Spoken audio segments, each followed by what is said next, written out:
어머니 이윤영 선생님을 모시고 한번 특강을 청해 듣도록 하겠습니다. 네, 그러면 강의를 시작하도록 하겠습니다. 저 먼저 할까요? 네, 안녕하세요.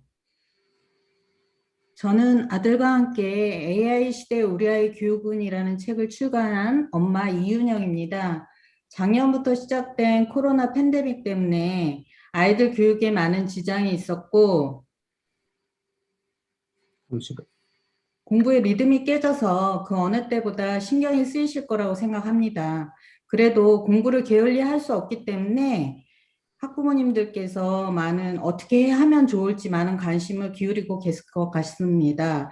지금은 그래도 4차 산업혁명 시대라고 해서 AI가 발달함에 따라서 집에서 비대면으로 수업을 할 수 있고 또 필요한 부분은 원격 수업을 받을 수 있게 되었으니 그나마 참 다행이라고 여겨지는데요.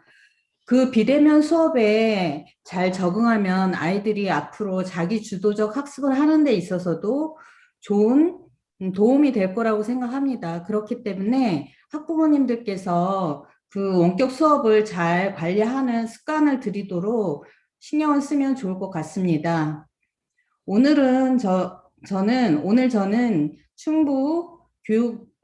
충북교육연구정보원 측의 요청으로 이렇게 이야기를 하게 되었는데요. 몇 가지 주제에 대해서 제가 말씀을 먼저 드린 다음에 저희 아들이 AI 관련해서 말씀을 드리고 그 다음에 질문 답변 시간을 갖도록 하겠습니다. 그럼 먼저 제가 책을 쓰게 된 동기부터 말씀드릴게요. 저는 큰아이가 민사고를 입학하고 졸업하는 과정에서 아이들을 어떻게 공부시키면 좋은지 아니면 아이가 흥미가 있는 것을 어떻게 발전시키면 좋은지 주변 사람들이 많이 물어보더라고요. 그래서 어렴풋이 제가 글을 써보면 어떨까 하고 생각을 해봤어요. 그런데 글 쓰는 것이 그렇게 쉬운 일도 아니고 제가 게으른 탓에 선뜻 시작이 안 되더라고요. 하지만 마음 한구석에는 항상 글을 한번 써볼까라는 마음은 갖고 있었어요. 그런데 시간이 흘러서 큰아들이 홍콩 가기대 학사와 석사를 거치고 홍콩 가기대 석사에서 AI 좋은 발전을 이루어가지고 구글에 입사하게 되었고 작은 아들의 경우도 인도 국제학교를 졸업하고 홍콩대를 거쳐 지금 홍콩 가기대의 대학원에서 AI 관련 석사를 하려고 하고 있는 상황이에요. 그래서 지금쯤 제가 한번 제 이야기를 한번 써보면 어떨까 하는 생각이 강하게 들었습니다. 그래서 제가 아이들을 뒷바라지 했던 시간들을 쭉 되돌아보았더니 그때만 해도 아이들이 목표했던 거를 그냥 차근차근 준비하면 되었던 것 같아요. 그런데 지금은 4차 산업혁명이라고 해서 AI가 발달하면서 생각지도 못한 것들이 많이 쏟아져 나오고 또 아이들한테 좋다는 교육 콘텐츠도 많이 제작되어서 나오니까 오히려 그때보다는 교육 환경이 더 좋아진 거 아닌가 하는 생각이 들더라고요. 그런데 한편으로는 우리가 슈퍼 가서 어떤 제품을 살 때 같은 종류의 제품이 많으면 선택에 있어서 어려움이 있듯이 너무 좋다는 것들이 많으니까 오히려 학부모님들이 혼란을 겪고 있지 않을까라는 생각이 들었습니다. 그래서 AI 분야에서 일하고 있고 공부하고 있는 큰아들과 작은아들을 상황을 접목하고 제가 애들을 교육시키면서 경험했던 것들을 한번 써보기로 마음먹게 되었습니다. AI 시대라고 하는데 과연 무엇을 어떻게 준비하고 도전하면 좋을지를 소개해서 학부모님들이 아이들을 이끌어 줄 때나 AI에 관심이 있는 학생들이 어떻게 준비해서 무엇을 도전해서 발전할지를 알려주는 정보를 담으려고 했고요. 제가 경험해서 이 시기에도 아이들에게 해주면 좋을 것들을 담으려고 기획을 했어요. 그렇게 해서 책이 완성되었는데 그 완성된 책을 받으니까 너무너무 가슴이 벅차더라고요. 그리고 저희 아들이 글을 쓸 수 있도록 저에게 용기를 준 것에 대해서 저는 감사하게 생각하고요. 고맙게 생각하고 또 제 개인적으로는 나이가 들다 보니 이제 제 인생에서 아이들을 키우면서 열정을 쏟았던 시기에 어떤 결과물을 만들었다는데 그 의미가 있다고 하겠습니다. 다음 주제는 아이들을 키우면서 힘들거나 신경 썼던 부분들을 말씀드리려고 하는데요. 아시다시피 아이들을 키우는 것은 세상에서 제일 어려운 일 중에 하나라고 하잖아요. 아이들도 하나의 인격체이기 때문에 부모님들 마음대로 할 수 없고 강제로 이거 해라 저거 해라 할 수 없는 그런 상황이 있기 때문이죠. 저 또한 아이들이 무언가 잘못된 방향으로 가지 않나? 뭘 잘하고 있나? 그러면서 순간순간 전전긍긍했던 기억이 나는데요. 아이들을 키우다 보면 학교에서 학업 성적이나 친구 관계, 왕따 문제, 학교 폭력 같은 여러 가지 문제에 둘러싸이게 됩니다. 그런데 그런 문제에 직면했을 때 부모로서 어떻게 해주면 되는지 참 고민을 했어요. 그런데 너무 강압적으로 한다거나 너무 무관심하게 하는 것도 또 다른 문제가 발생할 수 있기 때문에 저는 적정선에서 아이들을 이끌려고 노력을 했던 것 같습니다. 그러니 학부모님들께서도 너무 간섭하거나 잔소리하기보다는 아이들의 입장에서 잘 생각해 보시고 아이들 성격에 맞게 적절하게 아이들을 문제를 해결하는 데 대처하시면 좋을 것 같습니다. 그리고 두 번째로는 제가 컸던 학창 시절에는 사회가 단순해서 그런 일이 없었지만 사회가 복잡하고 발달하면서 아이들이 또 해야 할 것들도 많으니까 너무도 많은 스트레스를 받더라고요. 아이들 그 스트레스를 어떻게 해소해 주어야 될지 참 고민을 많이 했던 것 같아요. 그 스트레스 해소가 제대로 안 되면 애들이 특히나 사춘기가 되면 모든 것을 포기하고 또 생각지도 않은 부모님들이 생각지도 않은 잘못된 방향으로 나갈 수도 있기 때문에 저도 아주 조심스럽고 불안하게 아이들을 보았던 기억이 납니다. 특히 저희 아이들은 특목고를 준비하고 있어서 그 과정에서 아주 치열한 경쟁을 해서 스트레스를 아주 자주 표출하곤 했는데요. 제가 대신해 줄 수도 없는 문제니까 다시 어떻게 화이팅을 해서 애들이 열심히 할 수 있을지 그렇게 해주는데 제가 신경을 많이 썼고 힘들었던 기억이 나요. 그래서 많은 학부모님들도 아마 이런 점에서 고민이 많으실 텐데요. 최대한 인내를 가지고 스트레스 표출을 받아주고 또 아이를 이해해주고 바라봐 주는 것이 최선이 아닐까 싶습니다. 그래도 가장 아이들의 상황을 잘 알고 있는 것은 부모나 아니면 가족들이라고 생각하니까요. 그리고 제가 책에도 언급했는데요. 아이들 스트레스는 취미생활이나 운동 같은 거를 통해서 그 해소를 해주면 더 좋으리라고 생각이 듭니다. 세 번째로 신경 쓰였던 거는 선택에서 어려움인데요. 아이들을 키우다 보면 순간순간 아이들을 위해서 무언가를 선택해야 되는 순간들이 많습니다. 그래서 저도 아이들을 위해서 무언가 선택하고 고민할 때 정보수도 여기저기 찾아보고 많이 하고 또 경험이 있던 분들한테 얘기도 듣고 해서 결정을 하곤 했었는데요.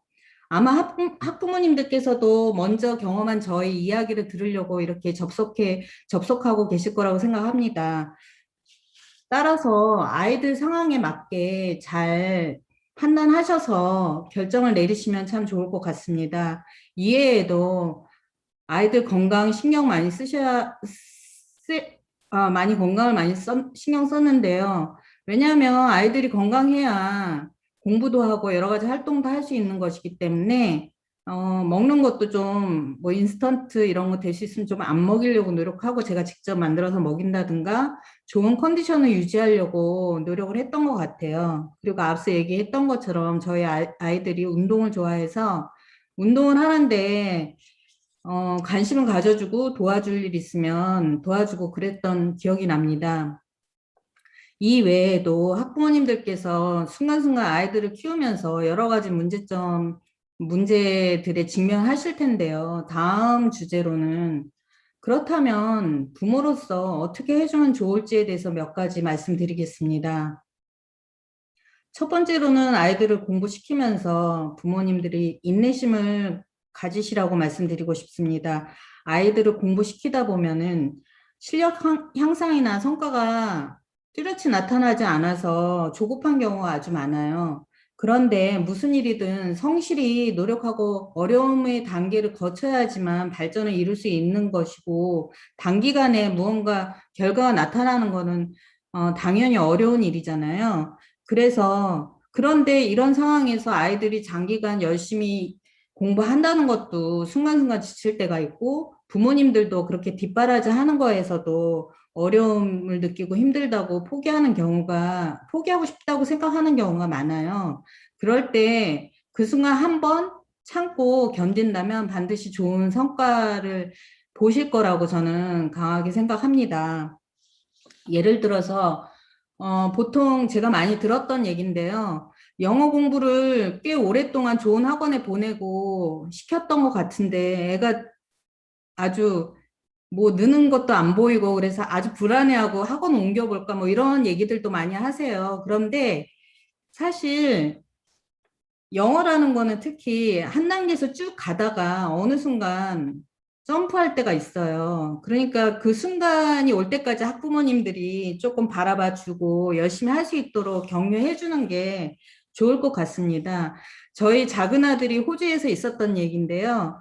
5살이라서 프리스쿨을 갔었는데 프리스쿨 진학해서 애가 영어 표현을 하나도 안 하는 거예요. 그래가지고 그게 꽤 오랫동안 안 하니까 저는 걱정을 했죠. 적응을 못 하는 건가. 그런데 한 1년 가까이 되고 나서 애가 말문이 트여서 영어를 표현하는데 너무도 완벽하게 해가지고 너무 제가 놀랐던 그냥 기억이 나요. 편집해놓을게.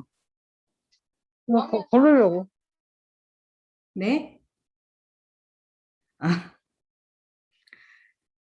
그래서 이렇게 아이들이 금방 어떤 성과가 보이지 않는다고 포기하지 마시고 꾸준히 할 수 있도록 부모님들이 인내를 갖고 바라봐 주시는 게 저는 절대적으로 필요하다고 생각이 듭니다.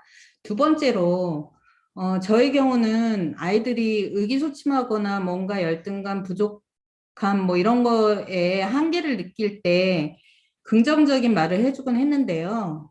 작은 아이 같은 경우 특히 형이랑 4살 차이가 나고 또 형이 뛰어나고 그러다 보니까 주위에서 칭찬을 많이 받았어요. 그러니까 스트레스를 많이 받고 열등감을 많이 느껴서 저는 아이한테 기회가 닿으면 너는 대기만성 형이라 지금 이래도 나중에 잘할 거야. 그리고 머리는 너가 더 좋은 것 같은데 하고 항상 암시적인 말을 해줬어요. 근데 놀랍게 성인이 된 지금도 작은 아이는 그 말을 믿고 형만큼 자기도 잘할 수 있다라고 생각하면서 열심히 하고 있습니다.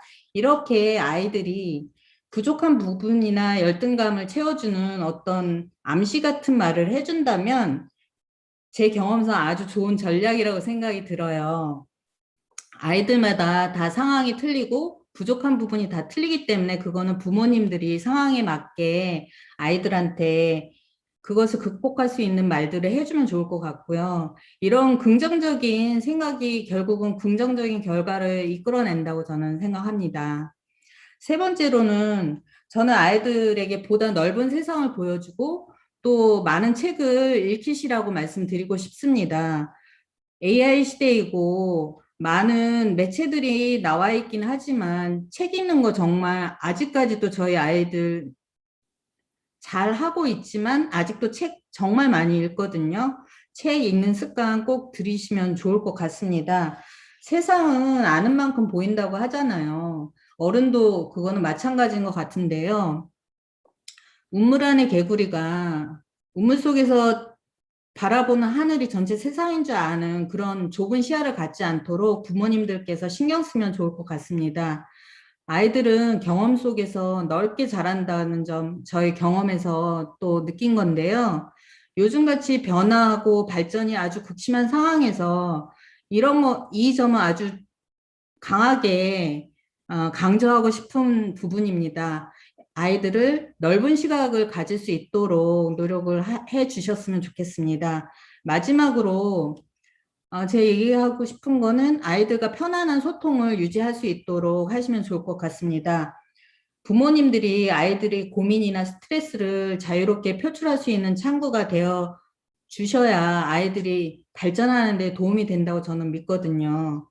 아이와 관련해서 무슨 결정을 할 때도 엄마가 이렇게 알아봤으니까 여기가 좋아 이러고 시킬 것이 아니라 아이한테 생각도 물어보고 너는 어떻게 했으면 좋겠어 하고 얘기를 해본다든가 해서 최대한 반영해서 결정을 한다면 아이가 정말 열심히 책임감을 갖고 더 열심히 하더라고요. 간혹 제가 아이들을 키울 때도, 너무 강압적으로 하시는 부모님들 같은 경우에 아이들이 반항을 하거나 정신적으로 스트레스를 많이 받아서 충돌이 일어나는 경우를 종종 보았거든요. 그래서 저는 이 기회에 아이들과 소통의 중요성을 강조하고 싶습니다. 그리고 이렇게 이때 형성된 부모님하고 아이들 관계는 이후에 성인이 되어서도 강하게 영향을 미친다고 저는 생각해요. 그러면 다음 주제는 중요한 선택에 있어서 선입관을 배제하고 넓은 시각으로 결정을 내려야 한다는 내용인데요. 일반적으로 사람들은 모두가 선호하는 것을 받아들이는 데 익숙해져 있어요. 그렇지만 그게 정답은 아니잖아요.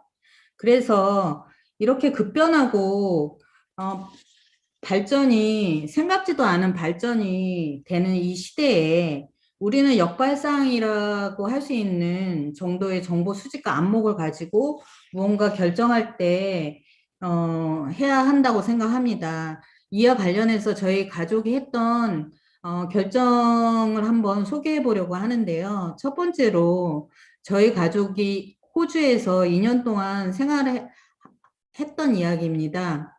1999년에 IMF가 오면서 저희 가정에 조그만 위기 상황이 있었어요. 그래서 그 어려운 시간을 견디기 위해서는 그냥 시간만 보내버리고 말 것 같아서 아이들을 데리고 외국으로 가기로 결정을 했습니다.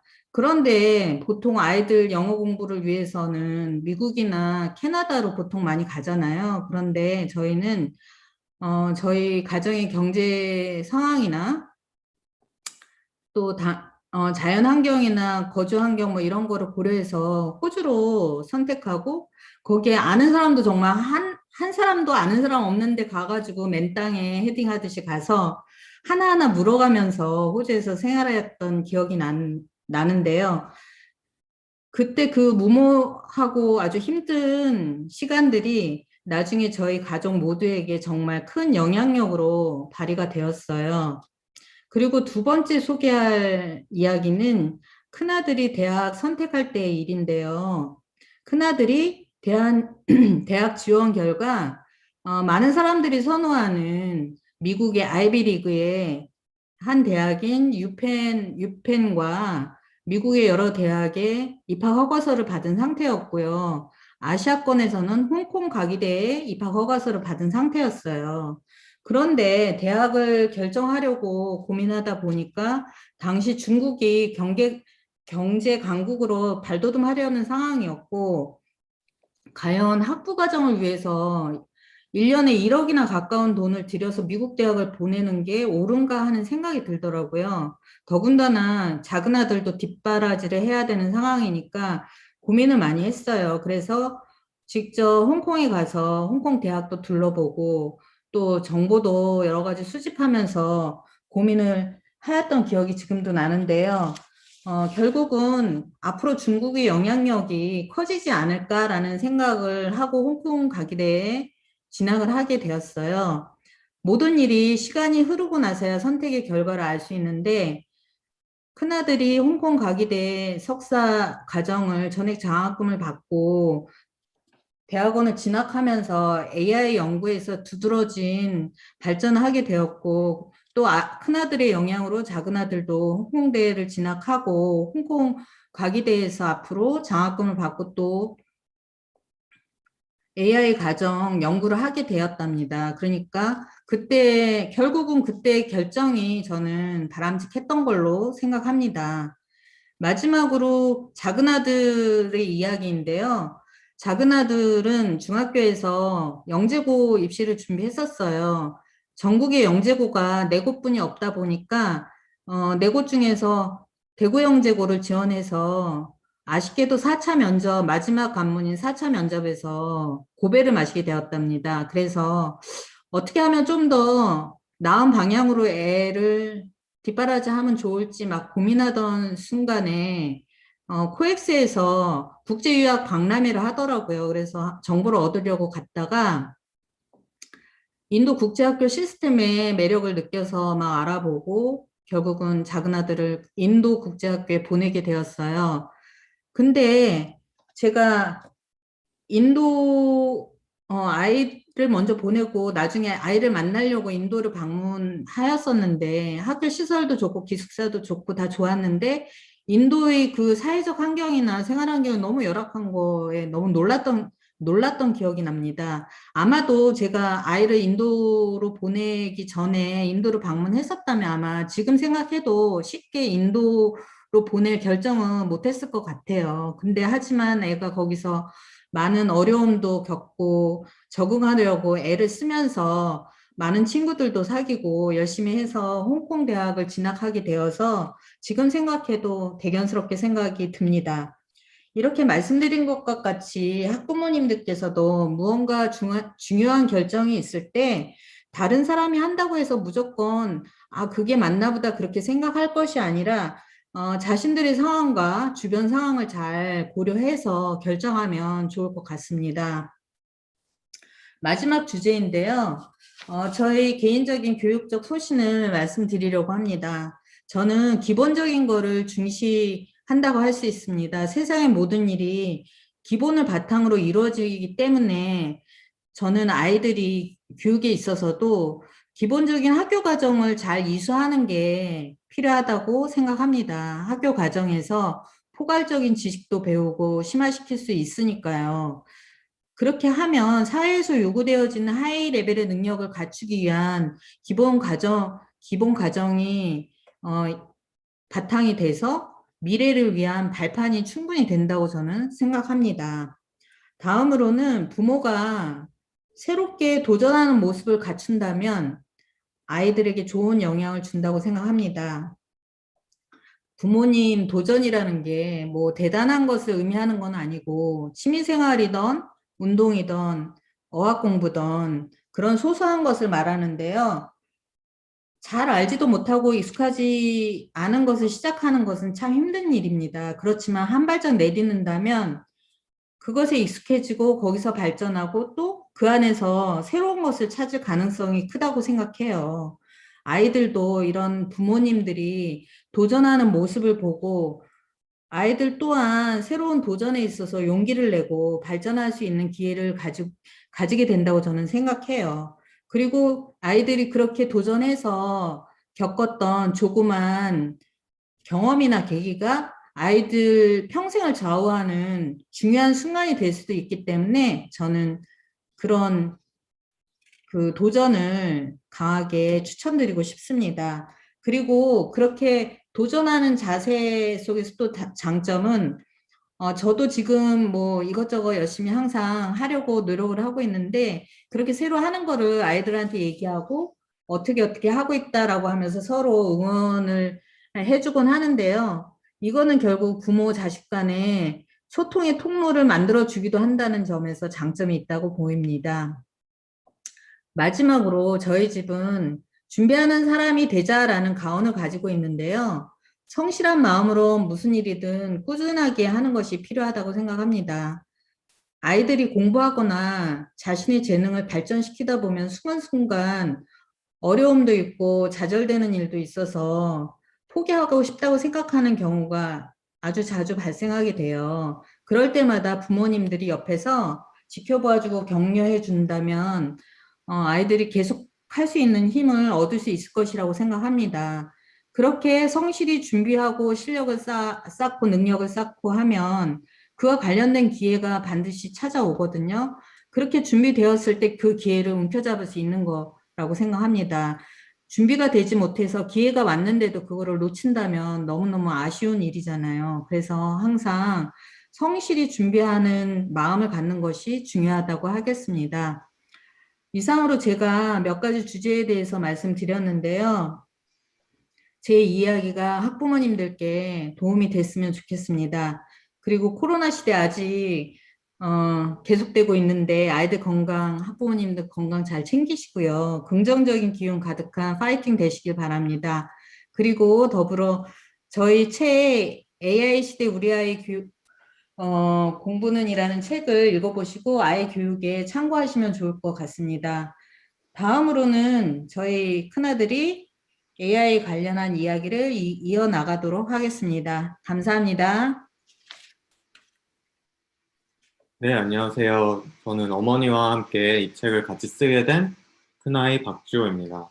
네, 훌륭한 어머니 덕분에 이렇게 같이 많은 여러분들한테 이렇게 발표도 하고 참 감사한 마음인데요. 현재 저는 AI 분야를 선도하고 있는 구글이라는 기업에서 일을 하고 있습니다. 안드로이드 폰을 쓰시거나 유튜브나 뭐 구글 검색 같은 기능들을 생활 속에서 사용하시는 분들은 다들 친숙한 기업이실 텐데요. 어머니께서 좀 더 부모로서의 이야기를 들려주셨다면은 저는 좀 더 오늘 AI 인공지능이 무엇인지 뭐 그런 것에 대한 이야기를 여러분께 좀 쉽게 풀어서 해보려고 합니다. 네, 참고로 오늘 제가 하는 얘기는 뭐 회사의 입장을 대변하거나 그런 건 아니고 제 개인적인 의견임을 알려드립니다. 네, 현재 저는 인공지능 비서 그 OK 구글 광고 보신 적 있나요? 그 OK 구글 어시스턴트를 만드는 일을 하고 있습니다. 구글 어시스턴트한테 이제 인간의 언어를 가르치는 일을 한다고 볼 수 있는데요. 그 인공지능이라는 것이 무엇일까라는 이 어떻게 보면 참 쉬운데 근본적인 질문이기 때문에 바로 답이 나오지가 않아서 이런저런 연구자분들의 말을 좀 찾아봤어요. 그래서 찾아보니까 저는 이 정의가 가장 와닿고 심플하다고 느꼈습니다. 주변 환경과 주어진 입력을 인식하고 목표를 이루기 위한 다음 행동을 스스로 결정하는 기계. 그렇다면은 우리가 이제 자주 가는 요즘은 패스트푸드점에는 요즘은 그 주문하는 키오스크가 이제 많이 설치가 되어 있잖아요. 그래서 이런 것도 그러면은 정의에 의하면은 AI라고 할 수 있을까요?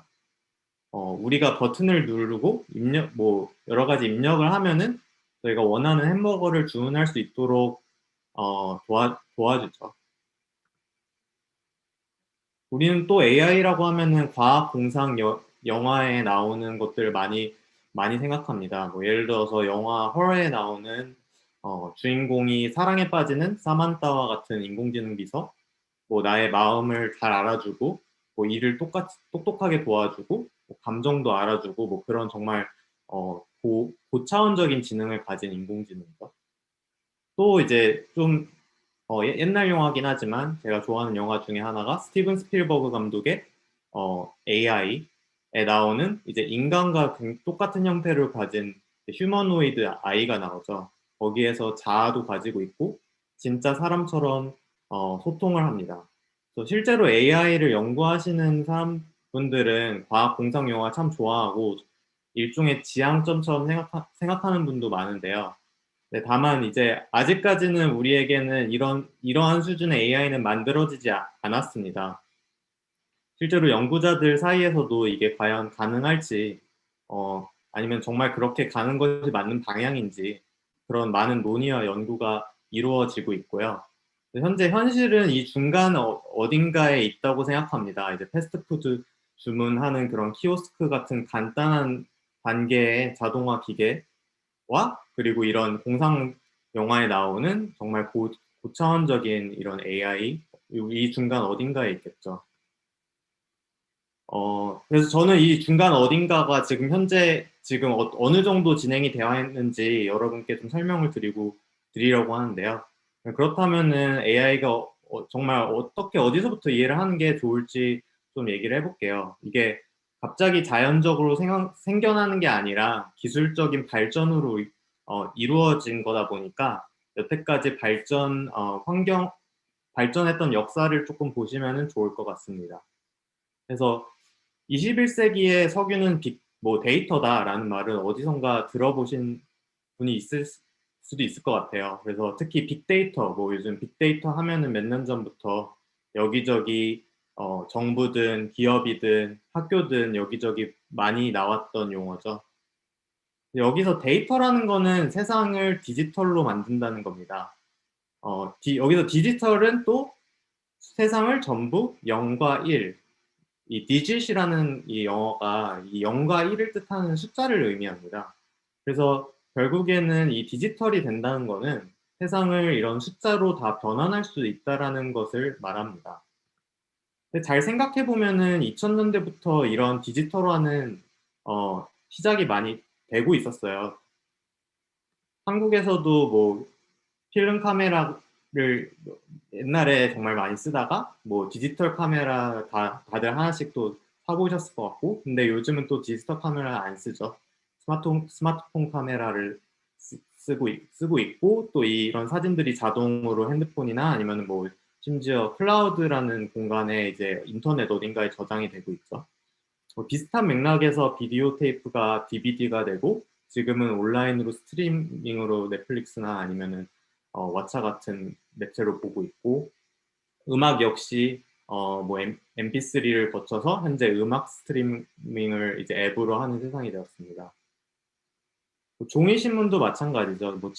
책이 블로그나 소셜 미디어로 옮겨오고, 심지어 요즘은 많은 영상 미디어로 발전했습니다. 유튜브나 아니면 아이들이 많이 보는 틱톡 같은 영상 매체가 있어요. 그래서 오히려 요즘은 유튜브나 그런 인스타그램이나 틱톡에 없는 거면은 정말 세상에 없는 거다라고 할 정도로 밀레니얼들은 정말 많은 것들을 그곳에다가 올리고 있는데요.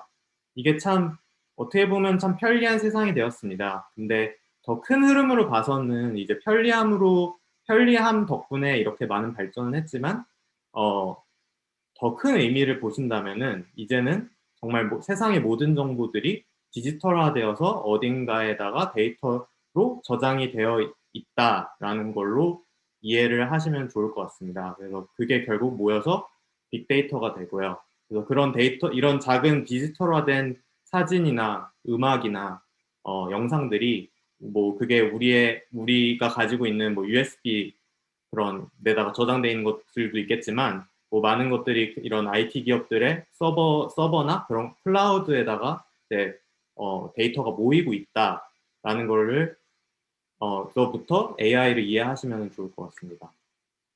네, 그렇다면은 이런 AI는 어떻게 데이터를 활용을 하는 것일까요?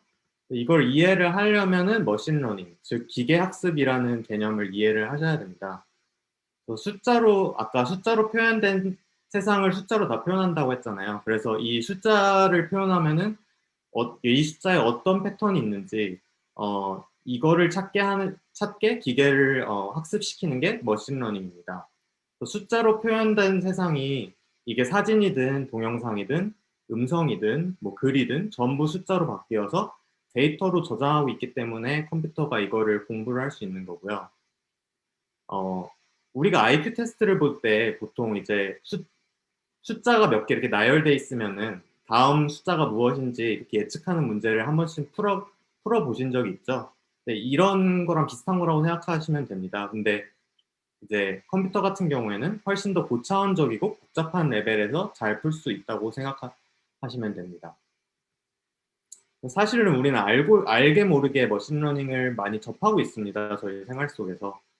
가장 쉽게는 이제 유튜브나 페이스북 같은 앱에서 나오는 추천 알고리즘이라든지 아니면 해외 여행을 가서 모르는 언어가 있을 때 자동으로 번역을 해주는 구글 번역이라든지 아니면 요즘 많이 집에다 들이시는 스마트 스피커, 구글 어시스턴트일 수도 있고 아니면 다른 회사에서 요즘 나오는 것들이 많죠. 그런 것과 그리고 네이버 검색 같은 것들이 모두 전부 다 이런 머신러닝 기술을 사용하고 있다고 보시면 됩니다. 이 두 번째 줄 같은 경우에는 조금 더 우리한테 덜 와닿을 수도 있겠는데요. 뭐 예를 들어서 이커머스 회사들이 재고 관리하는 것 같은 경우에는 뭐 쿠팡이나 아마존 같은 회사들이 어떻게 그렇게 빠르게 배송을 할 수가 있을까요? 이게 바로 다 머신러닝 기술을 이용해서 사람들이 다음에 무엇을 살지, 어떻게, 얼만큼을 살지 이런 거를 예측을 해서 미리 재고를 준비해 놓고 있기 때문입니다. 그래서 이러한 잘 보이지는 않지만 뒷단에서 많은 것들이 이루어지고 있는데 뭐 공장 자동화, 보안 시스템, 뭐 예를 들어서 CCTV를 분석한다거나 아니면 주식 거래라든지 다양한 분야에서 머신러닝을 통한 혁신이 이루어지고 있습니다. 좋은 데이터가 많을수록 AI는 패턴을 굉장히 잘 찾습니다. 그래서 이제 아까 말했듯이 21세기 석유는 데이터라고 이제 강조를 하고 있는 거고요. 게다가 요즘에는 이제 가장 강력하게 뜬 머신러닝 방법론이 있는데 그게 또 딥러닝이라고 해서 인공신경망이라고도 하는데요. 이게 뭐냐면은 사람의 뇌, 그러니까 뉴런이 작동하는 방식을 본따서 만든 건데 이 기술이 뭐 엄청나게 많은 데이터를 잘 소화하고 패턴을 굉장히 기가 막히게 잘 찾아서 굉장히 많은 혁신을 또 이뤄내고 있습니다. 그렇다면 이렇게 정말 제가 앞에서 좀 무시무시한 기술들, 를 이렇게 발전되고 있다라는 말씀을 드렸는데 이런 질문이 자연스럽게 드실 것 같아요. AI 시대에 이제 우리 아이는 정말 무엇을 하면 좋을까요? 이렇게도 강력한 기술들이 다 자동화되고 다 한다는데, 저와 이제 제 어머니가 이제 글을 쓰기 시작한 게 다 어떻게 보면 이 하나의 질문에서 시작을 한 것 같습니다. 어, 다만 저는 이제 기술의 발전과 직업의 변화는 항상 왔던 일이라는 거를 강조하고 싶습니다. 멀게 봐서는 제 2차 산업혁명이 일어났을 때 많은 사람들이 막 걱정을 하고 막 가서 기계를 부시고 막 그렇기도 했지만 지금 뭐 100년이 넘게 돌아보면은 훨씬 지금 우리 인류는 더 발전을 해서 잘 살고 있죠.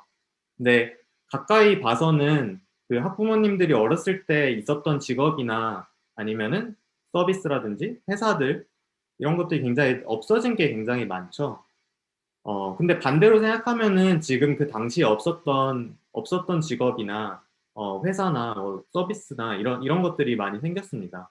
그래서 저는 이렇게 직업이나 회사들이 몰락하고 떠오르는 게 반복되면서 인류가 발전하는 것이라고 믿고 있는데요.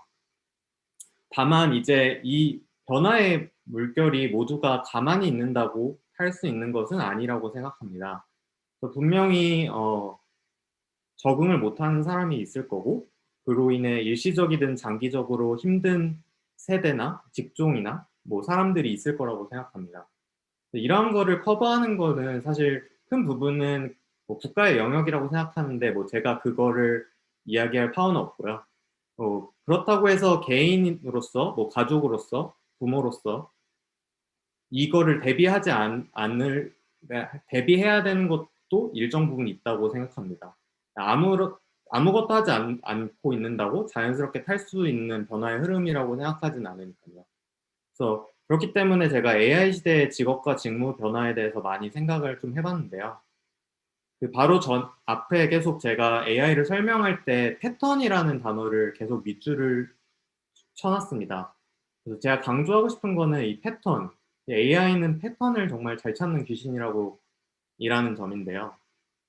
그러면은 또 우리가 또 AI 전에 컴퓨터라는 게 이미 존재하고 있었죠. 근데 우리가 쓰는 컴퓨터가 가장 잘하는 거는 무엇일까요? 그래서 바로 단순 기억이죠. 뭐 요즘은 컴퓨터보다 자기가 기억력 좋다고 하는 사람은 없잖아요. 그래서 있지도 않지만 뭐 그런 사람이 있으면은 뭐 그냥 뭐 말도 안 되는 소리다 이러고 무시하셔도 좋습니다. 제가 보기에. 그러면 이 두 가지 패턴과 단순 기억, 이 컴퓨터 그리고 AI를 탑재한 컴퓨터가 잘하는 건데 이걸 생각하면 우리가 경계해야 되는 것이 무엇인지 좀 생각해 볼 수가 있습니다. 단순 패턴이 반복되는 직업 그리고 암기에만 집중하는 교육.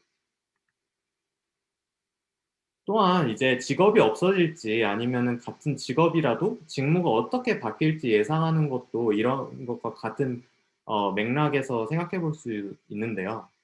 저는 없어지는 직업도 뭐 많이 있을 부분이 있을 거라고 생각은 하지만 어, 많은 직업의 직무가 변화할 것이라고 생각합니다. 근데 이제 컴퓨터와 AI를 활용할 수 있는가?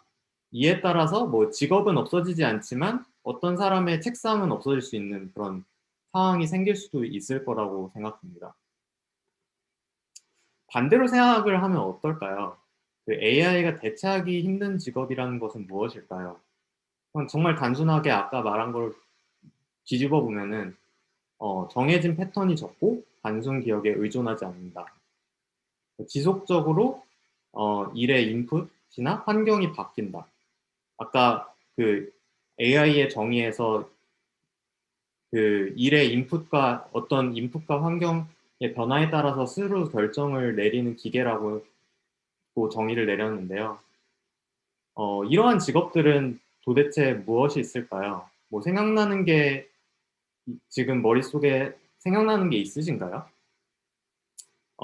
제가 생각나는 거는 지금 유치원 교사인데요. 유치원 교사는 어떨까요? 뭐 아이들처럼 정말 엉뚱하고 어디로 튈지 모르고 그때그때 정말 다른 그런 일은 정말 없지 않을까요? 또 이제 유치원 교사를 생각하다 보면은 또 다른 중요한 포인트가 생각이 납니다. AI로 대체되면은 사람들이 느끼는 가치가 떨어지는 것들. 뭐 저는 유치원 교사나 뭐 여러 교육 쪽에서의 이제 그런 것들이 마찬가지라고 생각을 하는데요. 뭐 예를 들어서 학부모님들이 어린 아이들을 만약에 뭐 지금 아직 기술이 없긴 하지만 정말 사람 같은 휴머노이드 로봇이 나와서 아이들을 돌본다면은 사람들이 당장 그 학교에다가 아이들을 보내실 생각이 있으신가요? 아니면은 작사, 작곡가, 가수가 아닌 뭐 AI 기술을 합성한 음악, 뭐 아니면 심리 상담을 사람이 아니라 AI에게 AI 챗봇에게 받는다거나 아니면 친구가 없어서 AI와 친구를 한다거나 아니면 뭐 손흥민이나 황의조 같은 축구 선수가 하는 축구가 아니라 로봇이 하는 축구다. 뭐 이런 것들이 사람들을 당장은 정말 가치를 느낄까요? 이렇게 감정을 다루는 일, 아니면 창의적인 일은 아니 이런 것들은 소비자들이 아직은 사람이 한다는 것에 가치를 두기 때문에 AI를 단기적으로 대체할 수 없을 것이라고 생각을 합니다. 그래서 그 어떤 직업을 선택하거나 아니면 공부를 할 때 이제 이런 관점에서 생각을 하면은 정말 좋을 것 같아요. 그리고 또 의외로 또 이제 많은 분들이 생각을 못 하시는 게 의외로 손이 많이 가는 일들은 AI 로봇이 대체하기가 힘듭니다. 왜냐하면은 이제 휴머노이드 로봇 같은 게 막 뭐 공장에 나오긴 했어도 아직까지는 많은 것들이 수작업으로 이루어집니다. 이제 패턴이 있긴 해도 손재주가 사람이 굉장히 좋기 때문에 뭐 대체하기가 힘들거나 아니면 경제적인 논리로 맞지 않는 것도 많습니다. 그래서 의외로 이런 인간의 행동들 중에서 그런 것들이 많으니까 뭐 이런 관점에서 대체하기 힘든 점이 무엇인지 좀 생각해 보는 것도 좋을 것 같아요. 그렇다면은 이제 AI 시대에 필요한 능력은 무엇일까요? 당연한 얘기지만 사실 컴퓨터 활용 능력입니다. 요즘에는 그 한국에서 개발자 연봉이 오르고 있다 뭐 이런 뉴스를 많이 보셨죠? 몇 년부터 코딩 교육도 이제 공교육에서 도입이 되고 하는데요. 이런 것들을 몇 년 전부터 예측되어 온 디지털화 그리고 프로그래밍 많은 것들이 또 디지털화 되면서 프로그래밍이 필요한 부분이 많아지는 그런 큰 물결이라고 생각하시면 됩니다. 근데 이제 다들 아시겠지만 코로나 팬데믹 때문에 이러한 물결이 훨씬 더 거세지고 빨라졌습니다. 그래서 앞으로는 계속 이러한 트렌드가 계속 될 것이라고 생각합니다. 근데 이제 그러면 우리 아이들이 모두가 뭐 개발자나 AI 연구자가 되어야 할까요? 저는 뭐 그렇게 생각하진 않습니다. 어, 제가 말하는 컴퓨터 활용 능력은 이제 프로그래밍이나 AI 자체를 뭐 직접 하는 거나 다루는 것도 얘기를 하지만, 그냥 정말 그냥 일반적인 컴퓨터 활용 능력을 말하기도 합니다. 요즘 세상은 다들 아시겠지만 어떤 분야든 컴퓨터로 본인의 효율성을 높이는 그런 도구들, 툴들, 소프트웨어들을 잘 사용하는 사람들이 성공하는 그런 세상이 되었습니다. 그렇기 때문에 이것들을 잘 이해하고 어떻게 활용할 수 있을지 잘 알아야겠죠. 근데 그거를 잘 하려면은, 어, 정말 어떻게 보면 아까 저희 어머니가 말씀하신 기본으로 돌아가야 한다라는 얘기가 아까는 조금 어떻게 보면은 되게 당연한 얘기인데 이런 맥락에서 보면은 되게 중요한 얘기라는 거를 제가 다시 한번 강조하고 싶어요. 왜냐하면은 본인이 반복된 패턴에서만 일할 수 있는 그런 사람이라면 AI한테 대체가 될 것이고 그런 것에서 벗어나려면 자기가 주체적으로 정보를 습득하고 자기의 생각을 구조화하고 또 그거를 이제 어떤 글이라든지 아니면 행동으로 풀어내는 그런 능력이 굉장히 굉장히 중요해졌다고 저는 생각합니다. 그렇기 때문에 어렸을 때부터 뭐 뭐 독서라든지 외국어라든지 이런 언어 공부 그리고 여러 가지 논리나 이런 거를 기초가 되는 수학 공부가 굉장히 중요하다고 생각이 되는데요. 사실 자세한 내용들은 저희가 책 속에다가 많이 놓았고요. 저와 이제 제 동생이 어떻게 수학이나 프로그래밍 공부를 했는지 아니면 다른 분들도 이제 연령대가 다르고 또 제가 커왔던 때랑 환경이 많이 달라졌기 때문에 저희도 이제 저희 정보를 다시 업데이트를 하고 좀 주변의 사람들한테도 리서치를 많이 해서 다양한 연령대의 아이들을 가지신 부모님들이 참고하실 수 있도록 저희가 책에다가 많이 넣어놨습니다. 그래서 뭐 저희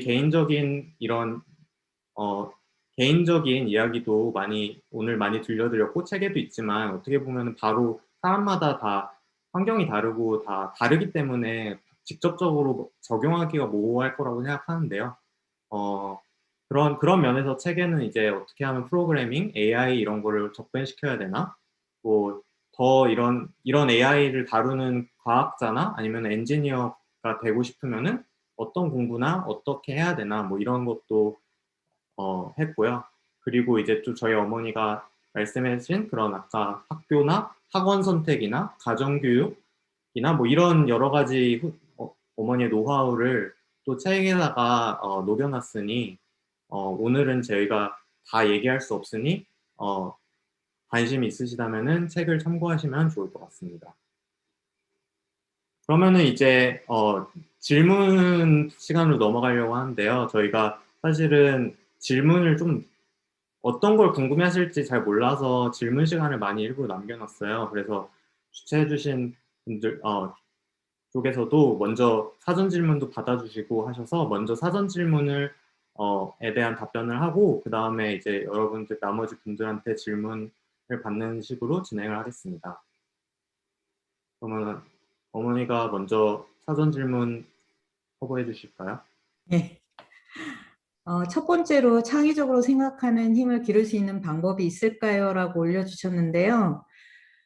제가 아이들을 키울 때는 플로피 디스크나 CD를 사용하던 시절이었어가지고 창의력에 도움이 되는 교육용 CD나 각종 뭐 그런 거를 많이 시켰던 것 같아요. 근데 요즘은 AI 관련해서 콘텐츠도 많이 나와 있고 그러니 거기서 잘 선택해서 시키시면 좋을 것 같은데요.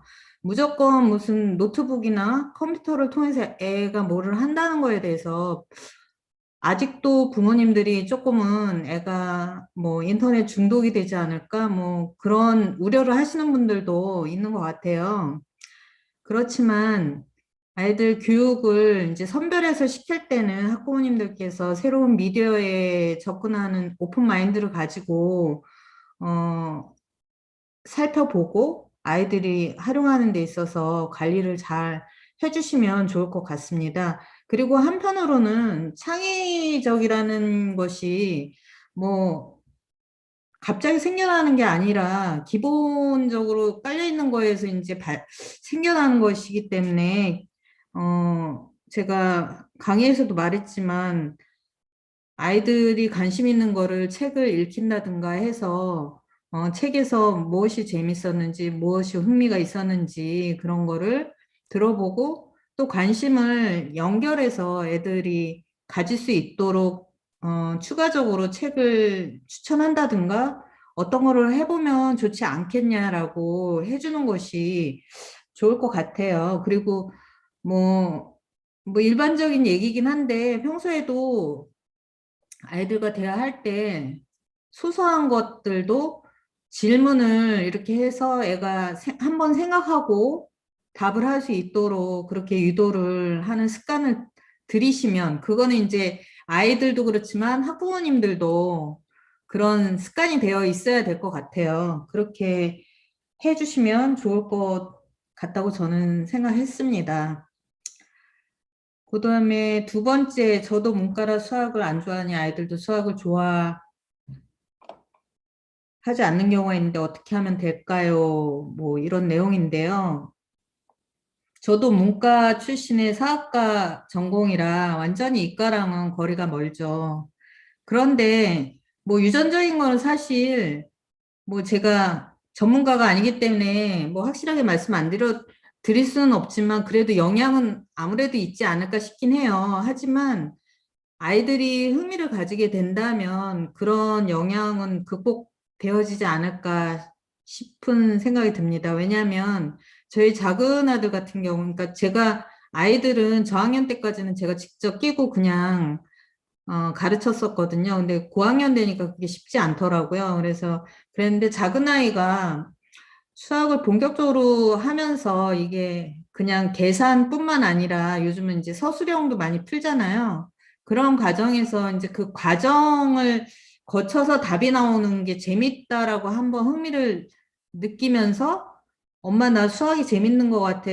열심히 하고 싶어. 이런 말을 하더라고요. 그리고 나서 수학을 꽤 열심히 했어요. 그리고 결국은 수학과를 가서 지금 뭐 또 AI 쪽으로 연계가 됐는데 여기서 중요한 점은 그 유전적인 것보다는 아이들이 어떻게 흥미를 가지고 접근할 수 있을지를 조금 염두에 두시고 이렇게 해주시면 좋을 것 같아요. 그리고 요즘은 또 옛날처럼 계산해서 답 이렇게 내는 게 아니라 서술식으로 나와서 이게 좀 스토리 좀 있잖아요. 그 수학을 푸는데 제가 뭐 자세히는 몰라도 대강 그런 스타일이란 거는 알고 있는데 그런 과정에서 수학이 꼭 딱딱하게 계산만 하는 것이 아니다라는 식으로 조금 유도를 해서 아이들이 흥미를 갖게끔 하시면 좋지 않을까. 제일 중요한 거는 아이들이 관심과 흥미를 갖게 하는 게 제일 중요하다고 생각합니다. 다음으로 코딩 교육은 언제 시작하면 좋은가요? 라고 하셨는데요. 지금은 아까 저희 아들이 얘기했던 것과 같이 전문적으로 AI나 뭐 이 관련 전문 직종이 아니라도 지금은 무슨 공부를 하던 무엇을 하던 컴퓨터를 사용할 줄 알아야 되는 시대가 되었으니 코딩을 배우는 것은 기본이 되었습니다. 그러니까 아이들이 이제 필요하다고 생각할 때는 언제든 시작하면 좋을 것 같고요.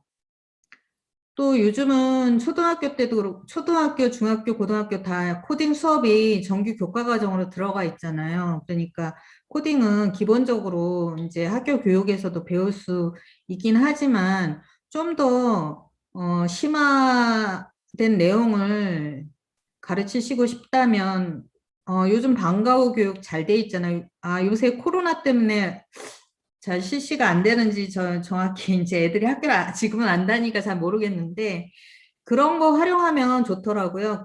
그렇게 하다 보면 이제 애가 아, 정말 나 이거 재밌어 그러면 이제 더 발전적인 분야로 연계가 자연스럽게 되고 또 이제 그 다음 단계를 배울 수 있게 됩니다.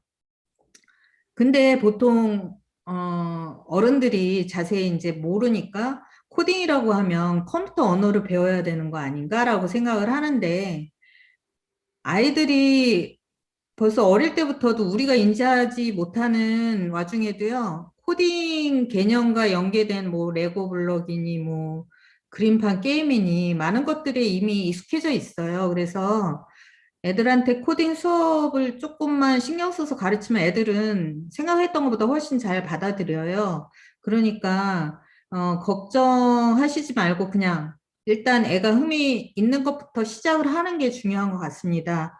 그리고 중고등학생이라면 프로그래밍 쪽으로 이제 하면 관심이 있다면 하다 보면은 이제 어떻게 하면 될지 이제 점차 길이 보여요. 제가 보기에는 그렇더라고요. 저희 아이들 키울 때도 한 단계 한 단계 이제 하다 보면 아, 그 다음 단계는 이거를 해보면 좋겠다 이런 게 보이더라고요. 그러니까 우선은 시작을 하는 게 참 중요하고요. 시작 시기는 아이가 관심이 있다면 언제든 시작하는 것도 뭐 레벨도 애한테 맞는 대로 시작을 하면 좋을 것 같습니다. 네, 제가 좀 첨언을 하자면은 저도 이런 질문 많이 받는데요. 어떤 프로그래밍 언어로 어, 입문을 해야 되느냐? 뭐 그런 것들부터 시작해서 어, 많이 물어봐요. 왜냐면은 지금 요즘은 아이들뿐만 아니라 뭐 성인들도 프로그래밍을 공부하고 싶어 하시는 분들이 많기 때문에 어, 그래서 저는 제일 쉬운 거로 하라고 하거든요. 그래서 언어도 다양하게 있고 도구도 여러 가지가 있는데 그래서 저는 원래 했었으니까 다른 것들이 어떤 것이 있나 입문용으로 이제 많이 리서치를 하고 주변 사람들한테도 많이 물어봤는데요. 생각보다 굉장히 다양한 게 돼 있고요. 이게 학생들이 하는 그런 레벨도 있고 아니면 정말 어린이들도 정말 아까 언어를 뭐 예를 들어서 진짜 쓰는 게 아니라 뭐 간단하게 이렇게 레고 블록처럼 드래그 앤 드롭으로도 할 수 있는 그런 식의 프로그램 언어도 돼 있으니까 어, 그, 그 아이 자녀분의 나이나 아니면은 흥미가 있는 그런 것들에 따라서 이제 들어가는 포인트를 잘 찾아보시면 좋을 것 같아요. 그래서 그런 부분은 저희가 책에 또 많이 이렇게 이것저것 넣어놨으니까 해주시면 좋을 것 같고, 뭐 제가 아이 입장에서는 이제, 저는 초등학교 5학년 때 어쩌다가 프로그램 배웠는데요. 어, 사람마다 다르긴 하지만 제 주변에 프로그래머들이 많다 보니까 다 어떻게 배웠고 왜 좋아하는지 물어보면은 뭔가 만들어서 결과물 나오는 걸 되게 좋아해요. 특히 저는 막 정말 간단한 게임 같은 것도 프로그래밍을 하면서 시작을 했는데요. 그런 아이들이 생각보다 그런 것들 굉장히 좋아하고 그게 어떤 논리적인 게임일 수도 있고 아니면은 좀 더 이런 기술적으로 어, 뭔가 비주얼적인 거를 좋아하는 아이라면은 그런 것들도 많이 나와 있으니 많이 성향을 따라서 참고를 하시면은 한번 이게 어, 뭐라 그래야지? 한번 이게 딱 꽂히면은 다들 되게 열심히 하거든요. 프로그래밍 하는 공부하는 학생들이나 어른들은. 그래서 그런 성향을 잘 판단하시면은 되게 좋을 것 같아요. 어, 다음으로 아이들에게 생각하는 힘, 비판적 시각, 새로운 아이디어를 위해서 어떻게 하는 것이 좋을까요? 라고 질문하셨는데요. 뭐, 기본적인 거는 제가 강의 중간에도 얘기했듯이 책을 많이 읽혀라, 질문을 많이 해서 애가 생각을 한 번 더 하게 해라, 뭐, 이런 말들을 해드렸는데요. 제가 이런 질문을 받을 때 좀 많이 해주는 얘기 한 가지만 소개하려고 합니다. 노트를 하나 만들어서 거기에 아이들 수준에 맞는 뭐 뉴스거리든 뭐 사회적 이슈든 그런 거를 붙여서 읽어보게 하거나 부모님이 이야기 들려주고 거기에 아이가 느낀 점을 뭐 처음 시작할 때는 한 단어로 쓴다던가 뭐 한 문장을 써도 상관없고요. 강요하는 분위기가 아니라 자연스럽게 유도를 좀 해서 애가 어떻게 하는지 이제 처음에 모르니까 그렇게 해주다가 점점 이제 그게 쌓이다 보면 한 줄이 두 줄 되고 두 줄이 세 줄 이런 식으로 쓰는 분량이 늘어날 수 있어요. 근데 이게 참, 저희 큰애도 그런 식으로 민사고 준비할 때 논술 대비를 그런 식으로 했던 것 같아요. 근데 그게 상당히 여러 가지, 이게 정규 교과 과정이 아니잖아요. 교육 내용이 아니잖아요. 근데 그거를 사고할 수 있는 힘이 생기더라고요. 그리고 그거에 대해서 생각을 해보고 자기 의견도 또 생각해보고 그거를 또 쓰잖아요. 그러면 쓰는 글쓰기 능력도 향상되고 근데 아무리 컴퓨터를 많이 사용한다 해도 실질적으로 글을 우리 두 아들을 보면 지금도 글 참 많이 써야 되거든요. 그러니까 글 쓰는 스킬도 많이 늘어나고 참 저는 이게 참 좋은 방법이라는 생각을 항상 하고 있거든요. 그래서 오늘 이 질문이 있길래 이거 소개해 드리고 싶었어요.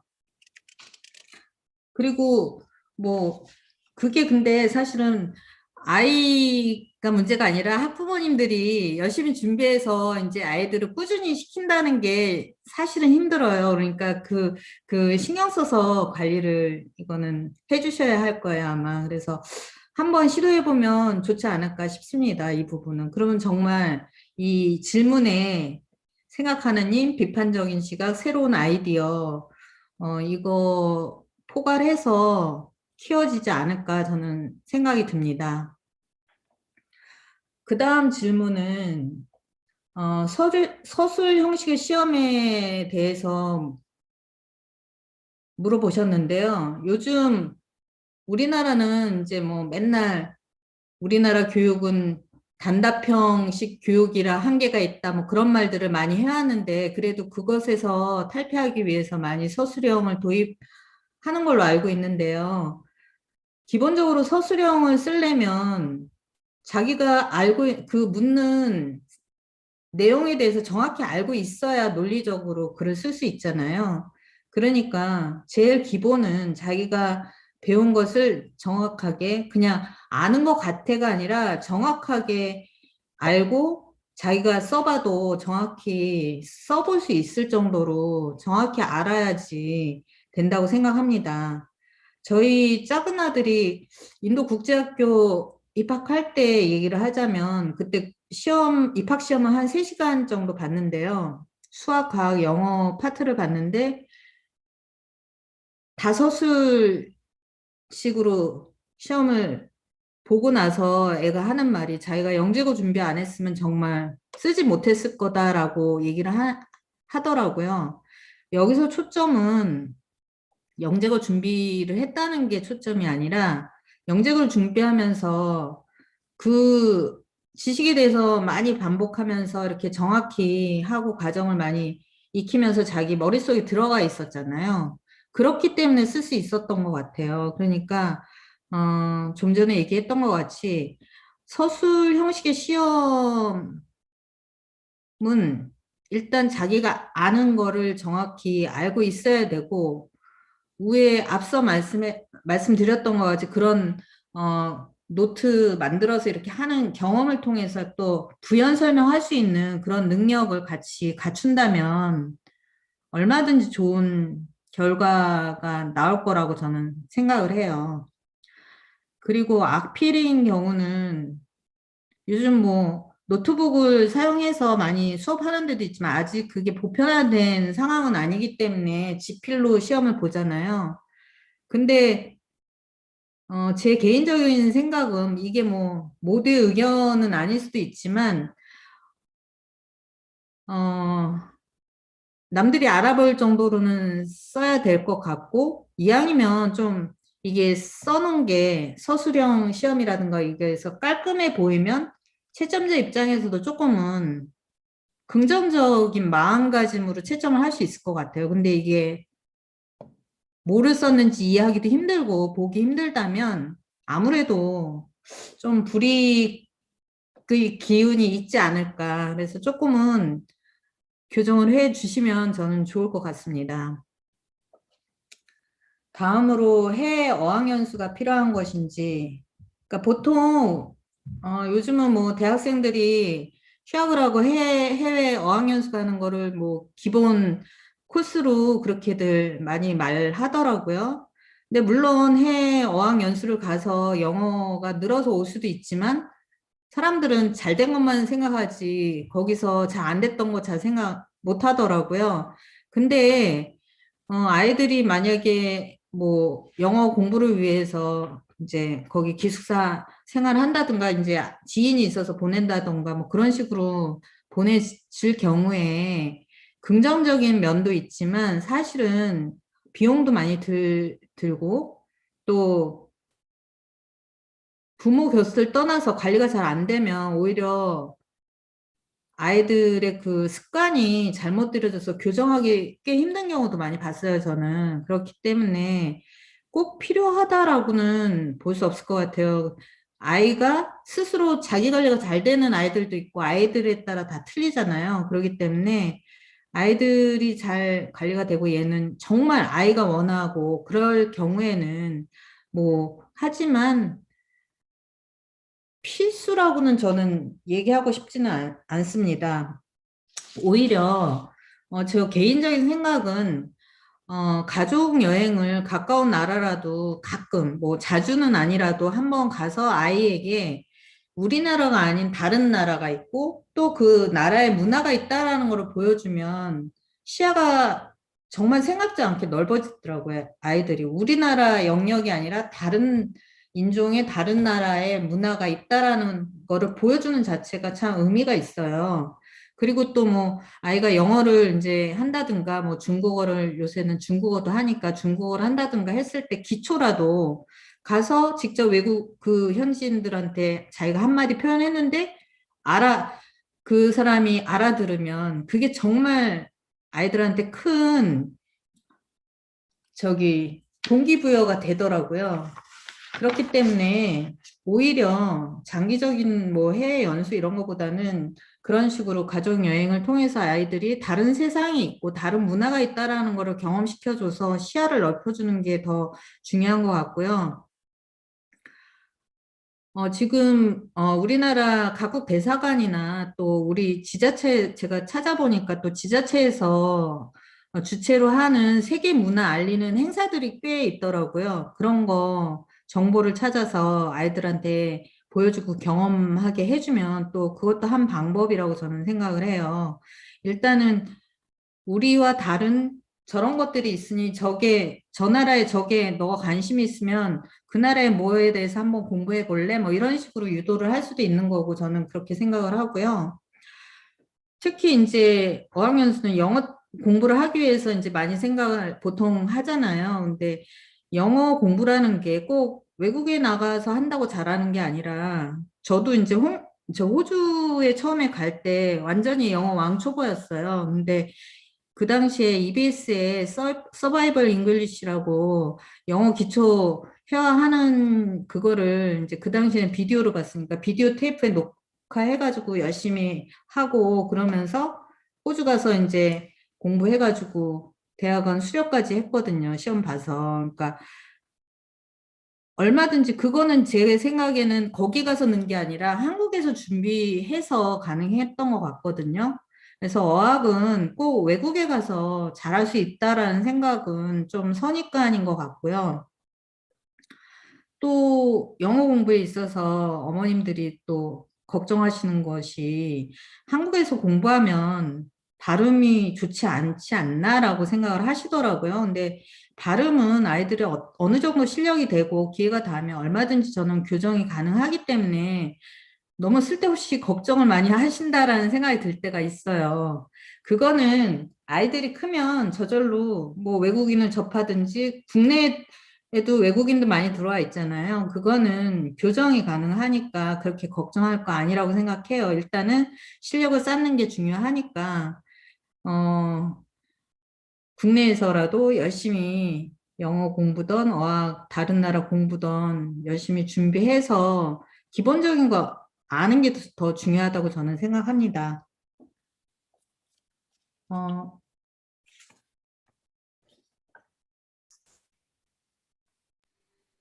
네, 사전 질문은 지금 다 맞췄는데. 지금 댓글에 있는 내용을 보고 저희가 질문 내용을 좀 간추려서 지금 설명드렸고요. 지금 접속하신 분들 중에 뭐 질문하시면 지금 대답할 수도 있고요.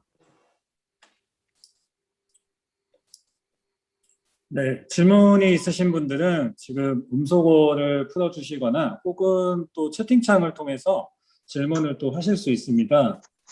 그리고 지금 유튜브에서도 제가 질문을 해달라고 부탁을 드렸는데요. 그 제이슨 다니엘님께서 질문을 또 남겨주셨어요. 코딩 교육을 또 해주고 싶은데 구체적으로 어떻게 해야 될지 좀 알려달라는 요청이었습니다. 최대한 구체적으로 뭐 책이나 사이트 이렇게 좀 특징 지어서 추천을 부탁드린다고 질문을 남겼어요. 그 구체적인 이 액션 플랜이 지금 필요하다고 하시는데요. 네, 여기에 대해서 조금 답변을 구체적으로 좀 해주시면 더 좋을 것 같습니다. 네, 제가 이거는 드릴게요. 아까 말씀을 드렸다시피 이제 나이별로 정말 다를 것 같아요. 사실 예를 들어서 요즘은 이제 입문 언어로 뭐 예를 들어서 파이썬이라든지 뭐 이런 얘기를 많이 하는데요. 근데 사실 기본적으로 프로그래밍 언어, 그런 조금 뭐라 그래야지? 실제로 많이 사용한 프로그래밍 언어는 영어로 돼 있기 때문에 또 영어를 모르면은 이거를 입문하기가 힘들다거나 관심이 떨어진다거나 이런 경우가 있고, 그래서 뭐 어느 정도 이제 그런 읽고 쓰기가 되는 학생이라면 뭐 중학생이나 그 정도면은 그런 좀 더 뭐 파이썬이나 자바스크립트 같은 그런 걸로 가겠지만, 더 어린 학생들은 아까 말씀드렸다시피 그냥 드래그 앤 드롭으로 하는 그런 거일 수도 있고, 아니면 뭐 정말 어린이면은 뭐 컴퓨터 그런 것보다는 뭐 레고 블럭으로 요즘 하는 것도 많이 나와 있고 막 그렇게 있는데, 각자 레벨마다 저도 구체적으로 지금 다 말씀드리기에는 힘들지만 책에 다 구체적으로 저희가 다 써놨으니까 네, 참고를 해주시면 좋겠습니다.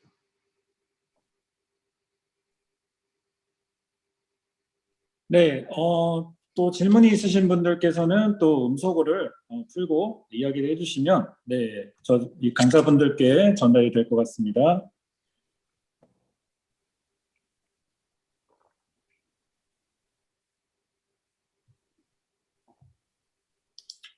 네, 채팅창에 또 지금 메시지가 올라왔는데요. 이문빈 어머님께서 이 온라인 코딩 교육 사이트가 많이 있는 것 같은데 쿠쿠라는 사이트에서 마인크래프트로 코딩 교육을 하는 프로그램이라고 해서 한번 시켜본 적이 있는데 제가 보기에는 그냥 게임과 다른 점이 없어 보였어요. 이렇게 채팅에 메시지를 남겨주셨어요. 네, 이 마인크래프트라고 하는 게임이 또 아이들 사이에서도 또 인기가 있는데 네, 이것을 코딩 교육에도 또 활용을 해볼 수 있을까요? 네, 이것도 제가 받을게요. 사이트는 제가 들어가 본 적이 없어서 구체적으로 제가 뭐라고 말씀드리기는 힘들 것 같은데, 어, 아마 그 사이트 교육하시는 분들이 이제 어떤 식으로 교육을 철학을 가지고 이 게임과 연계를 해서 만들었는지 아마 뭐 제대로 된 곳이라면은 돼 있을 텐데, 그런 거를 좀 학부모님들이 검토를 좀 해주시면 좋을 것 같고, 마인크래프트가 굉장히 인기가 많은 게임이 맞는데요. 저희 조카들도 많이 하는데, 저는 일단은 그 입문하는 점이 되게 중요한 것 같아요. 이제 마인크래프트라는 코딩 교육으로 해서 게임 같아서 게임만 하는 거 아닌가라고 생각하지 하실 거가 아니라 아이들이 이런 걸 통해서 그런 프로그래밍 기초 개념들을 뭐 그 사이트가 그런 거를 해준다고 이제 가정을 했을 때 하고 나서 그 다음에 이제 이런 다른 이런 넌 이거 이런 거 재밌어? 그러면 한번 다른 것도 이런 코딩 관련된 다른 것도 해볼래? 이런 식으로 약간 꼬리를 물 수 있는 좋은 계기가 될 수 있지 않을까라는 생각이 듭니다. 근데 그거는 그 교육 사이트에서 그런 역할을 한다면 바람직한데 그렇지 못하고 애가 이제 그냥 그것만 한다 그러면 그거는 저도 학부모 입장에서 좀 걱정이 될 것 같으네요. 네, 그래서 어머니께서 네. 잘 챙겨서 하는 게 맞나요? 조금 살펴보시는 게 좋을 것 같아요. 그거는 그냥 이제 워낙 그런 사이트들이 많으니까 그 교육 프로그램 체계가 어떻게 돼 있는지, 그러니까 제가 경험에 의하면 영어도 그렇고 수학도 그렇고 보통 사람들이 여기가 좋대 하니까 보내는 경우가 많아요. 근데 가서 실제로 교육 프로그램이 어떻게 구성돼 있고 그런지 들어보고 애가 하는 거를 어떤 내용으로 하는지를 좀 구체적으로 볼 필요가 있어요. 뭐 영어 학원 같은 경우도 그냥 보내기만 했는데 좋은 학원인데 왜 애가 1년, 2년 다녔는데 실력이 안 느는지 모르겠다 그러는데 나중에 이렇게 이제 따져보면 학원에서 배우는 거를 숙제를 봐주거나 그런 적이 없고 숙제를 해가는지도 체크를 안 하는 경우도 많아요. 그런 애들 같은 경우는. 그러니까 결국은 다 공통적이라고 생각해요. 이게 코딩이든 다른 과목이든 아이들이 심화를 위해서 학교 수업에서 더 잘하기 위해서 이제 그런 거를 한다 그럴 때 어떻게 하고 내용이 정말 도움이 되는 내용을 연계해서 하는지 그 사이트에서 그 학원에서 그렇게 하는지 그러면 애한테 어떤 식으로 그거를 게임만 하는 것 같은데 그 게임 속에서 어떤 교육적인 부분을 추출해서 해주는지를 좀 살펴볼 필요가 있어요. 저는 그렇게 생각합니다. 그거는.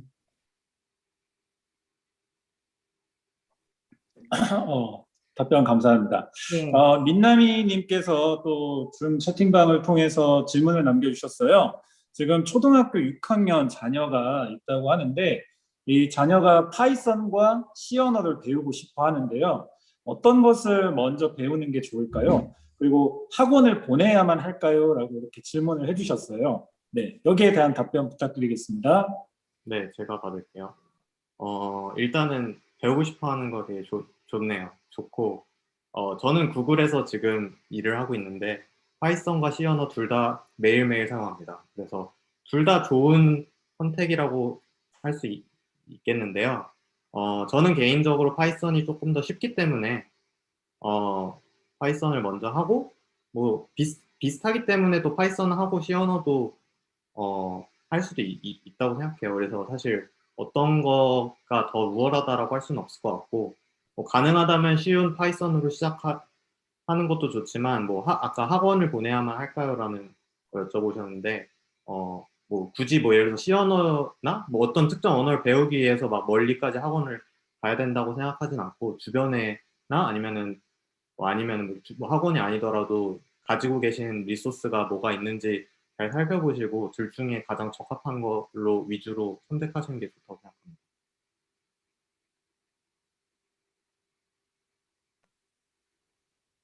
네, 또 채팅이나 또 질문을 남겨주시면 네, 여기에 대해서 네, 제가 또 질문을 전달을 하겠습니다.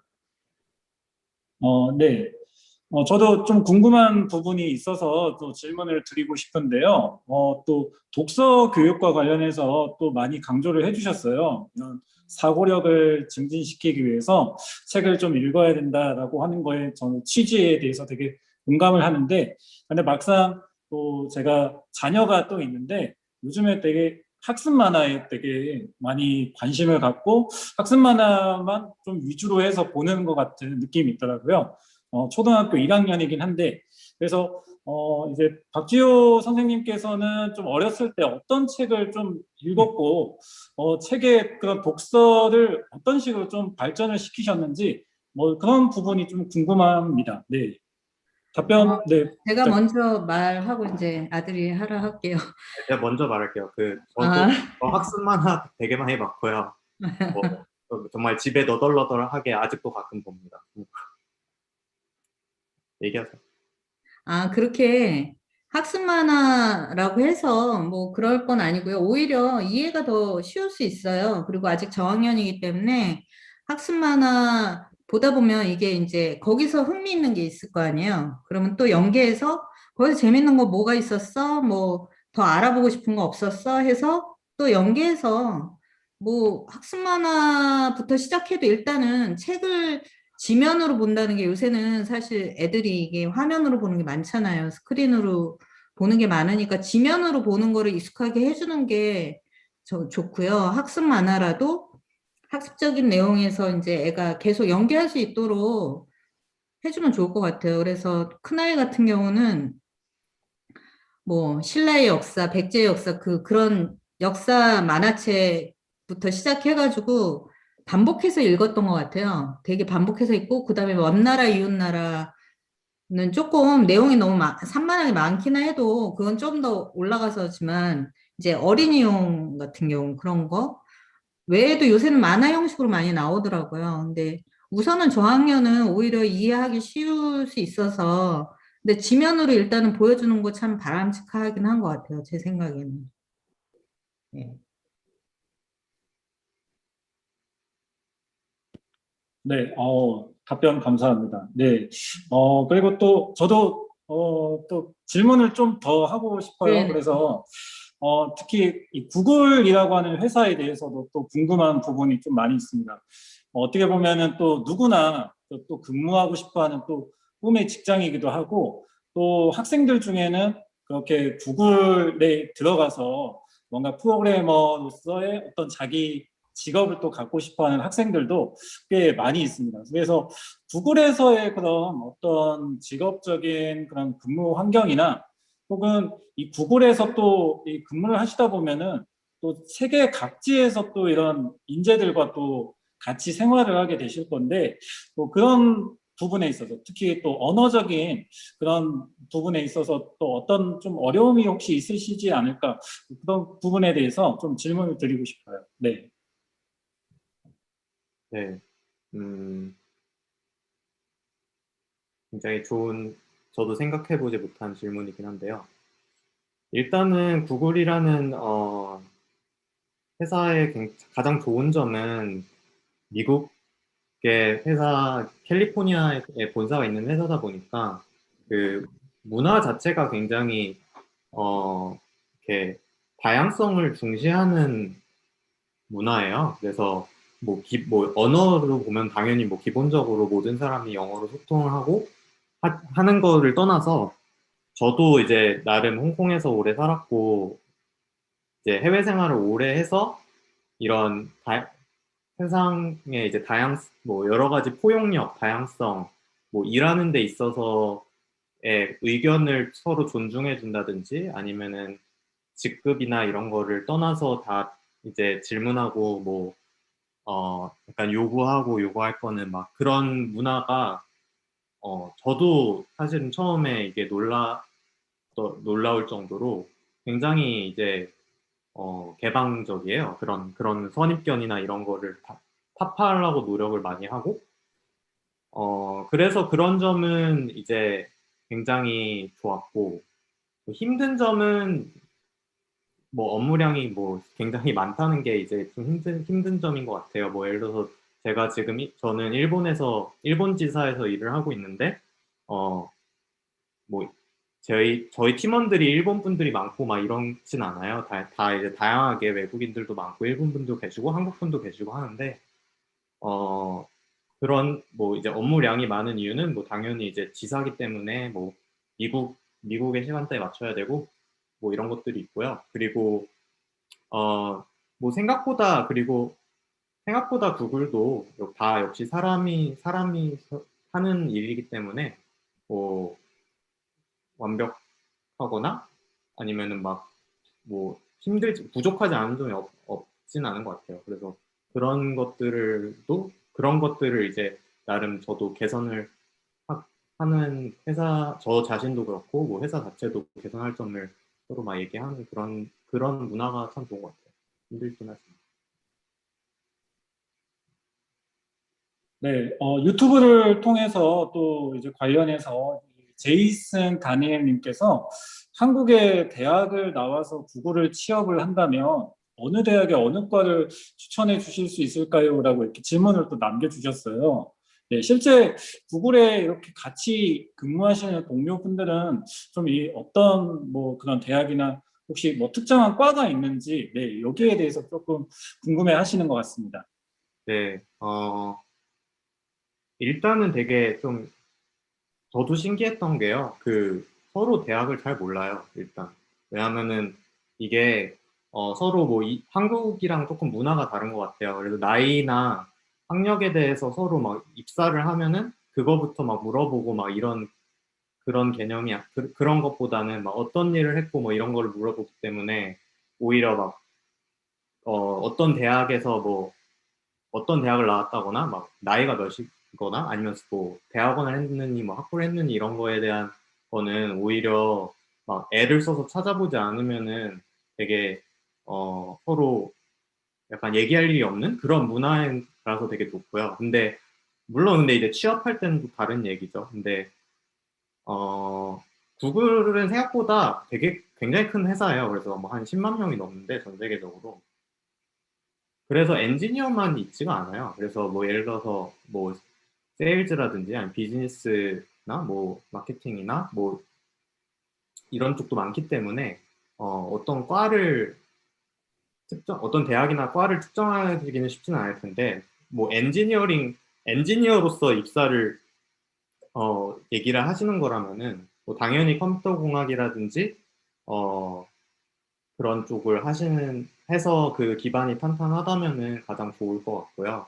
근데 뭐 그럼에도 불구하고 뭐 제 주변에 알게 된 분들은 다 그렇진 않고 예를 들어서 저희 구글 어시스턴트 팀만 해도 뭐 한국에서 언어학 뭐 언어를 하는 팀이기 때문에 언어학을 전공하시고 오신 분도 계시고 아니면은 뭐 프로그래머들 중에서도 막 오히려 막 뭐 물리라든지 생물이라든지 뭐 그런 거를 한 분들도 많기 때문에 사실 뭐 이과를 나와야 된다라는 그런 거는 없는 것 같아요. 네. 그리고 뭐 한국 대학 나와서 구글 취업하는 거는 당연히 뭐 그런 거에 대한 제약은 전혀 없고요. 네, 답변 감사드립니다. 실제 구글에서 또 근무를 하시는 또 분이다 보니까 굉장히 답변에 신뢰성이 있는 것 같습니다. 이제 뭐 질문이 사실 그렇게 또 많이 올라오진 않고 있고요. 이제 또 끝나는 시간이 한 5분 정도 남았습니다. 그래서 이제 두 분께 이제 두 분만의 어떤 또 시간을 들여서 이제 각자 이제 이 강의를 또 준비하시면서 느꼈던 부분이나 혹은 또 마지막으로 또 하시고 싶은 말씀 네, 있으시다면 어머님부터 먼저 말씀해 주시면 될까요? 네. 네. 어, 제가 책을 쓰고 나서 연락이 왔을 때 좀 망설였던 게 그동안 뭐 특별하게 이런 기회가 없었기 때문에 제가 할 수 있을까라는 염려를 많이 했어요. 그래서 선뜻 하겠다라는 말을 많이 안 했었는데 이제 준비하는 과정에서 그래도 내가 경험한 거를 이렇게 알릴 수 있는 기회가 있으니 참 그래도 행복하다 내지는 즐겁게 준비했던 것 같아요. 그리고 제 이야기가 근데 참 보면 제가 옛날에 아이들 키우면서 카페에 가입해서 이제 거기서도 이제 이런 관심 있는 마음들 이렇게 얘기 그런 거였는데 참 그때 고민이 참 많았거든요. 근데 그 고민들을 조금 제가 먼저 경험했기 때문에 고민들의 도움이 될 수 있도록 이렇게 한 거에 의미가 있고 기분이 좋은 것 같아요. 오늘 이렇게 자리를 마련해 주셔서 감사드립니다. 네, 저는 너무 일단 감사드리고 이렇게 기회를 주신 것도 그렇고 참석해 주신 것도 너무 감사드리고 저는 되게 어, 어머니한테 되게 감사하고 되게 운이 좋은 것 같아요. 그래서 어렸을 때부터 뭐 그때만 해도 뭐 코딩이니 뭐니 이런 거에 대한 얘기도 전혀 그런 시대가 아니었는데 어머니가 되게 어떻게 성구한 쪽으로 이런 걸 하시게 해주셔서 이렇게 해서 잘 성장한 것 같습니다. 그래서 뭐 참, 네, 그 부모님이 영향이 되게 큰 것 같아요. 그 아이들한테. 그래서 그런 말씀을 드리고 싶습니다. 감사합니다. 네, 1시간 30분 정도의 그 시간 동안 또 이렇게 AI 시대에 또 아이를 어떻게 또 키워야 될지, 그리고 또 AI가 무엇인지 이렇게 학부모님들께 좀 쉬운 또 설명을 또 해주셔서 감사드리고요. 저도 개인적으로 또 아이를 또 키우고 있는 입장에서 또 학부모의 입장으로서 굉장히 또 메모도 다 꼼꼼하게 하면서 네, 이렇게 또 좋은 인사이트를 또 얻었던 또 강의였던 것 같습니다. 오늘 또 긴 시간 동안 또 줌을 통해서 또 유튜브를 통해서 또 이렇게 참여를 해주신 분들이 또 계시고요. 또 유튜브에서도 지금 36명 정도 네, 시청을 계속해서 하시고 계시더라고요. 보통 유튜브에 또 재미난 영상들도 많고 또 아이를 또 키우다 보면은 또 아이를 또 응대해야 되고 또 그런 부분이 있으신데 네, 그럼에도 긴 시간 동안 또 강의를 들어주신 또 많은 보이지 않는 학부모님들도 또 계셨습니다. 네, 오늘 또 이렇게 좋은 말씀 해주셔서 또 감사드리고요. 또 저희 충북교육연구정보원에서도 또 자녀들이 또 AI 시대에 또 대응해서 살아가기 위해서 또 좋은 정보 그런 강좌를 그리고 또 연수를 또 준비하고 있습니다. 그래서 많은 관심을 또 가져주시면 감사하겠고요. 또 두 분이 이 1시간 30분 동안 또 많은 이야기를 하기에는 좀 시간이 좀 모자랐던 것 같아요. 그래서 이런 내용들을 알고 싶으신 분들은 또 우리 박지호 선생님 또 블로그를 또 개인적으로 또 운영을 하고 계시고요. 그래서 AI에 대한 그런 이야기들을 매주마다 이렇게 게시물을 업데이트를 하고 있어요. 그래서 그런 게시물을 또 보셔도 좋고요. 또 책을 통해서 또 보실 수 있으니까 또 책을 또 구입하거나 혹은 가까운 도서관에서 또 도서 신청을 하셔서 또 많은 분들이 좀 이 책을 좀 많이 접하셨으면 좋겠습니다. 네. 그러면 1시간 30분 동안 네, 오늘 강의를 했는데요. 네, 두 분을 네, 박수도 이제 보내고 네, 오늘 강의 마치도록 하겠습니다. 네. 감사합니다. 감사합니다. 네.